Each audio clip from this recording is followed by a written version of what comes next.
পশ্চিমবঙ্গের রাজনীতিতে আবারও শুরু হয়েছে নতুন বিতর্ক। এবার বিষয় মাদ্রাসায় বন্দে মাতরম গাওয়া বাধ্যতামূলক করা। রাজ্যের মাদ্রাসা শিক্ষা দপ্তরের নতুন নির্দেশ অনুযায়ী এখন থেকে রাজ্যের সমস্ত সরকার পরিচালিত, সরকার পোষিত এবং স্বীকৃত মাদ্রাসায় প্রতিদিন ক্লাস শুরুর আগে বন্দে মাতরম গাইতে হবে। 19শে মে জারি হওয়া এই নির্দেশ ঘিরে ইতিমধ্যেই শুরু হয়েছে রাজনৈতিক, সামাজিক এবং ধর্মীয় তরজা। সরকার বলছে এটা দেশপ্রেমের প্রশ্ন, বিরোধীরা বলছে এটা আসলে আবেগে আগুন লাগিয়ে ভোটের রাজনীতি করার চেষ্টা। আর মুসলিম সংগঠনগুলির একাংশ সরাসরি অভিযোগ তুলছে সরকার শিক্ষা, স্বাস্থ্য, কর্মসংস্থানের মতো বাস্তব সমস্যাগুলো আড়াল করতে নতুন বিতর্ক তৈরি করছে। এবং মুসলিম সংগঠনগুলোর এটাও দাবি যে তাদের ধর্মীয় যে আবেগ, সেই আবেগকে কোথাও না কোথাও আঘাত করা হচ্ছে। বাংলার রাজনীতিতে বন্দে মাতরম নতুন কোনো শব্দ নয়। স্বাধীনতা আন্দোলন, স্বদেশী আন্দোলনের ইতিহাসে এই গান আবেগ, আন্দোলন আর দেশপ্রেমের প্রতীক।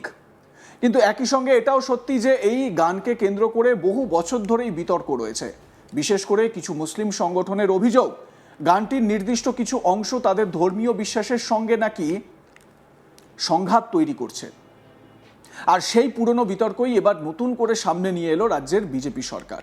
সবচেয়ে গুরুত্বপূর্ণ বিষয় হলো, কয়েকদিন আগেই রাজ্যের সমস্ত সরকারি ও সরকার পোষিত স্কুলে বন্দে মাতরম বাধ্যতামূলক করার সিদ্ধান্ত নেওয়া হয়েছিল। এবার সেই নিয়ম মাদ্রাসাতেও কার্যকর করা হলো। অর্থাৎ সরকার স্পষ্ট বার্তা দিতে চাইছে একই নিয়ম সবার জন্য। সংখ্যালঘু ও মাদ্রাসা শিক্ষা দপ্তরের মন্ত্রী ক্ষুদিরাম টুডুর বক্তব্য সেই ইঙ্গিত দিচ্ছে। তার যুক্তি, যখন অন্যান্য সরকারি স্কুলে বন্দে মাতরম বাধ্যতামূলক, তখন মাদ্রাসাকে আলাদা রাখা হবে কেন? শুনতে খুব সাধারণ প্রশ্ন, কিন্তু বাংলার রাজনৈতিক বাস্তবতায় এই প্রশ্নের ভেতরেই লুকিয়ে আছে বড় রাজনৈতিক বার্তা। কারণ পশ্চিমবঙ্গের রাজনীতিতে সংখ্যালঘু ভোট সবসময়ই বড় ফ্যাক্টর। আর সেই রাজনীতিতে দাঁড়িয়ে মাদ্রাসায় বাধ্যতামূলক বন্দে মাতরম নিছক শিক্ষানীতির সিদ্ধান্ত নয়, এটা স্পষ্ট রাজনৈতিক অবস্থানও। সরকারের সমর্থকদের বক্তব্য, এতদিন বাংলায় তুষ্টিকরণের রাজনীতি হয়েছে, ধর্মের ভিত্তিতে আলাদা আলাদা নিয়ম তৈরি করা হয়েছে। এবার সেই রাজনীতি থেকে বেরিয়ে এসে এক দেশ এক নিয়ম চালু করার চেষ্টা হচ্ছে। তাদের যুক্তি, বন্দে মাতরম তো কোনো রাজনৈতিক দলের গান নয়, এটা স্বাধীনতা আন্দোলনের অংশ। তাহলে সেটা গাইতে আপত্তি কোথায়? এবং অনেকেই জানেন, কিন্তু যারা জানেন না তাদের জানিয়ে রাখি, যেরকম জনগণ মন ন্যাশনাল অ্যানথেম, সেরকম বন্দে মাতরম কিন্তু ন্যাশনাল সং, জাতীয় গান। কিন্তু বিরোধী সুরও কম জোরালো নয়। খিলাফত কমিটির কলকাতা প্রেসিডেন্ট মোহাম্মদ আশরাফ আলী কাজমির বক্তব্য সরাসরি সরকারের সিদ্ধান্তের বিরোধিতা করেছে। তার অভিযোগ, সরকারের আসল কাজ ছিল আইন শৃঙ্খলা রক্ষা করা, মানুষের শিক্ষা, স্বাস্থ্য, কর্মসংস্থানের দিকে নজর দেওয়া। কিন্তু সেই কাজ ছেড়ে সরকার এমন এক ইস্যু নিয়ে পড়েছে যা বহু দশক ধরে বিতর্কিত। তার আরও বক্তব্য, দেশের প্রথম প্রধানমন্ত্রী জওহরলাল নেহেরু বা শিক্ষামন্ত্রী মৌলানা আবুল কালাম আজাদ পর্যন্ত কখনো এই বিষয়ে জোর করে চাপিয়ে দেননি। দেশের সর্বোচ্চ আদালতও কাউকে বাধ্য করেনি। ফলে এই সিদ্ধান্ত মৌলিক অধিকারের বিরুদ্ধে। কি বলেছেন खिलाफत कमेटी प्रेसिडेंट मोहम्मद अशरफ अली काजमी, सुनो। मुझे बहुत ही अफसोस के साथ ये कहना पड़ रहा है कि गवर्नमेंट जिसका काम था लॉ एंड ऑर्डर की हिफाजत करना, गवर्नमेंट जिसका काम था हमारे एक एक सिटीजन को कि उनकी जरूरियात का ख्याल रखना, उनका काम था कि हुकूमत मगरबी बंगाल को, वेस्ट बंगाल को जो है एक तरक्की के धारे पर लाना। लेकिन इन सब चीजों की तरफ बहुत सारे मसाइल हैं हमारे स्टेट के। एजुकेशन का मसला है, हेल्थ का मसला है, हमारे एजुकेशन का मसला है। इन सारे मसलों से हट करके उन्होंने सबसे पहले एक ऐसी चीज के ऊपर हाथ दिया जो एक कंट्रोवर्शियल मामला है और जो हमेशा से, आज से नहीं, तकरीबन 80 सालों से 100 साल से जो है वो एक कंट्रोवर्शियल मामला रहा है। हमारे मुल्क के प्राइम मिनिस्टर भी वो ये नहीं कर सके कि इसको किसी पर थोपा जाए।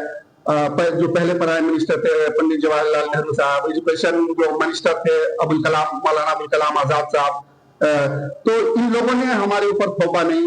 और इसी तरीके से हमारे मुल्क की जो अदलिया है, कोर्ट है, उसने भी जो है हमारे ऊपर जो है नहीं थोपा है।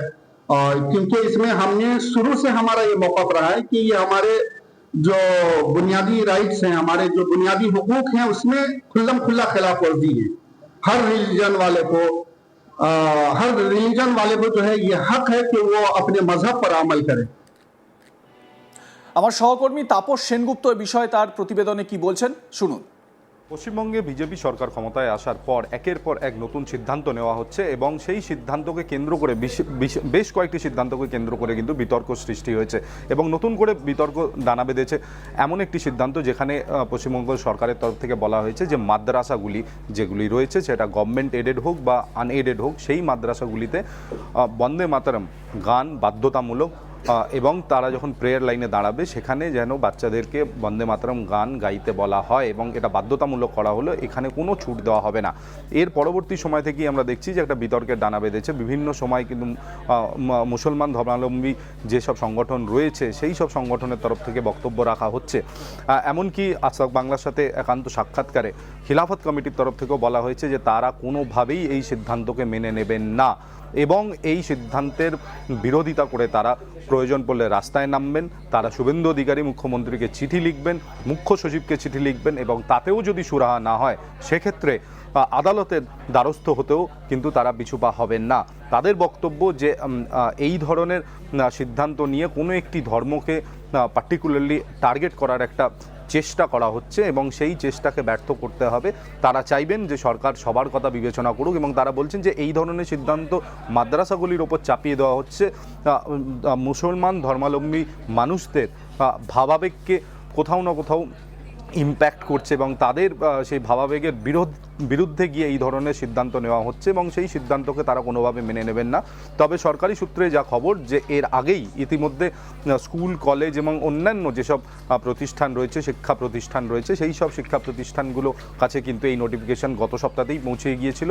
তবে মাদ্রাসা এবং যেগুলো এডেড এবং আনএডেড মাদ্রাসা রয়েছে সেই মাদ্রাসাগুলি নিয়ে কিন্তু সংশ্লিষ্টভাবে কোনো নির্দেশিকা ছিল না। তবে সরকারি পক্ষ থেকে একটা বিজ্ঞপ্তি জারি করে স্পষ্ট করে দেওয়া হয়েছে যে এই ধরনের মাদ্রাসা তার এডেড হোক বা আনএডেড হোক সেখানে বন্দে মাতরম গান প্রেয়ার লাইনে করা বাধ্যতামূলক এবং সেটা না করলে সেক্ষেত্রে পর্যাপ্ত ব্যবস্থা নেওয়া হতে পারে। এবার আগামী দিনে দেখার যে এই ধরনের সার্কুলারের যেহেতু বিরোধিতা আজ থেকেই শুরু হয়েছে, বিভিন্ন মহলে এই ধরনের বিরোধিতা চলছে, সেক্ষেত্রে রাজ্য সরকারের তরফ থেকে আদৌ কোনো পদক্ষেপ করা হয় কিনা। তবে সূত্র মারফত খবর যে সরকার কোনোভাবেই এই বিষয়টা নিয়ে কিন্তু আপোষ করবে না।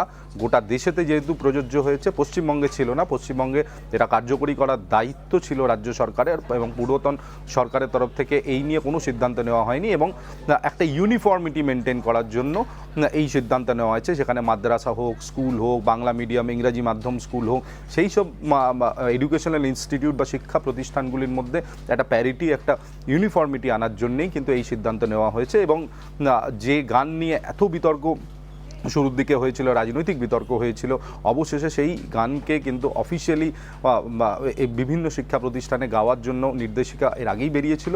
আবার করে সেই নির্দেশিকা মাদ্রাসার জন্য স্পেসিফিক সেই নোটিফিকেশনও বেরিয়েছে মুখ্য সচিবের অফিস থেকে এবং সেই আইন মানে এটা প্রায় বলা যায় যে একটা আইনের মতোই বলা হয়েছে যে এটাকে মানতেই হবে এবং এটা মেনে কিন্তু প্রেয়ার লাইনে সেই প্রেয়ার করতে হবে এবং তার জন্য যা কিছু করা দরকার সেটা স্কুল শিক্ষা দপ্তর বা সংশ্লিষ্ট জেলার যারা শিক্ষা ডিপার্টমেন্টের যারা আধিকারিক রয়েছেন তারা করবেন। তবে এটা আগামী দিনে দেখার বিষয় হবে যে যেহেতু এটা সম্পূর্ণভাবে এখনও মুসলমান ধর্মাবলম্বী মানুষরা বা সংগঠনগুলি পুরোপুরিভাবে মেনে নেননি, তারা কিন্তু বিরোধিতার পথে হাঁটবেন এবং সেই বিরোধিতা কতটা যায়, কতটা চরম হয় সেই দিকে এখন আমাদের সবার নজর থাকবে। আপনাদের মতামত জানান, দেখতে থাকুন আজ তাক বাংলা, সাবস্ক্রাইব করুন আমাদের ইউটিউব চ্যানেলটি।